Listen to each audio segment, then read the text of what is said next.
கடவுள் நமக்காக கொடுத்திருக்கும் ஒவ்வொரு நாளுமே நல்ல நாட்களாகத்தான் சொல்லப்பட்டிருக்கு. அதில் குறிப்பிட்ட சில நாட்கள் நமக்கு மேலும் மேலும் அதிர்ஷ்டத்தை அள்ளி தரக்கூடிய நாட்களாக அமையும். அந்த வகையில் நாளைக்கு 5/5/2024 ஞாயிற்றுக்கிழமை குபேரருக்கு சொந்தமான 5ஆம் எண்ணை அடிப்படையாக வைத்து வந்திருக்கு. நம்முடைய பண கஷ்டங்கள் எல்லாம் தீர அந்த நாளில் செய்ய வேண்டிய ஒரு சூட்சமமான பரிகாரத்தை தான் இப்போ நம்ம பார்க்க போகிறோம். 5 என்பது பண தேவதைக்கு உரிய எண்ணாக சொல்லப்பட்டிருக்கு. குபேரருக்கு சொந்தமான எண்ணாகவும் சொல்லப்பட்டிருக்கு. இந்த நாளில் நம்ம பரிகாரம் செய்யறதுக்கு ஒரு கிழிசல் இல்லாத பிரியாணி இலையை எடுத்துக்கோங்க. ஒரு பச்சை நிற இங்கு உள்ள பேனாவையும் எடுத்துக்கோங்க. அந்த பிரியாணி இலையில் 3-5 எழுதிக்கோங்க. அதாவது 555 அப்படின்ற எண்ணை எழுதிக்கிட்டு அதுக்கு கீழே உங்களுக்கு எவ்வளோ பணம் தேவை இருக்கிறதோ அந்த பணம் சீக்கிரமாக எனக்கு கிடைக்கணும் அப்படின்னு நீங்கள் எழுதிக்கலாம். உதாரணத்துக்கு உங்களுக்கு 5 லட்சம் ரூபாய் கடன் இருக்குது அப்படின்னா எனக்கு 5 லட்சம் ரூபாய் பணம் தேவை அப்படின்னு அந்த பிரியாணி இலையில் எழுதிக்கோங்க. அதுக்கப்புறம் அந்த பிரியாணி இலையை கையில் வச்சுக்கிட்டு இப்போ சொல்லக்கூடிய மந்திரத்தை 5 முறை சொல்லுங்கள்.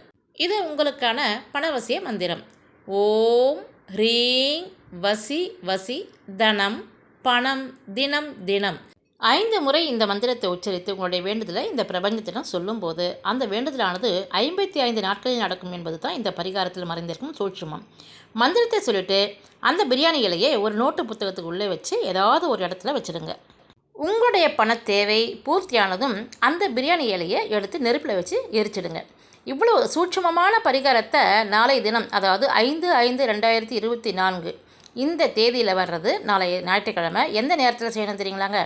5ஆம் தேதி 5ஆம் மாதம் ஞாயிற்றுக்கிழமை காலை 5:55 மணிக்கு இந்த பரிகாரத்தை செய்பவர்களுடைய கஷ்டம் உடனடியாக தீரும். காலையில் 5:55க்கு இந்த பரிகாரத்தை உங்களால் செய்ய முடியல அப்படின்ற பட்சத்தில் மாலை 5:55க்கும் இந்த பரிகாரத்தை செய்யலாம். இந்த தேதியில் மாலை நேரத்தில் பிரதோஷமும் சேர்ந்து இருக்குது. அதனால் அந்த நேரத்தில் நமக்கு அற்புதமான பலன் கிடைக்கும் என்பது குறிப்பிடத்தக்க ஒரு விஷயம்.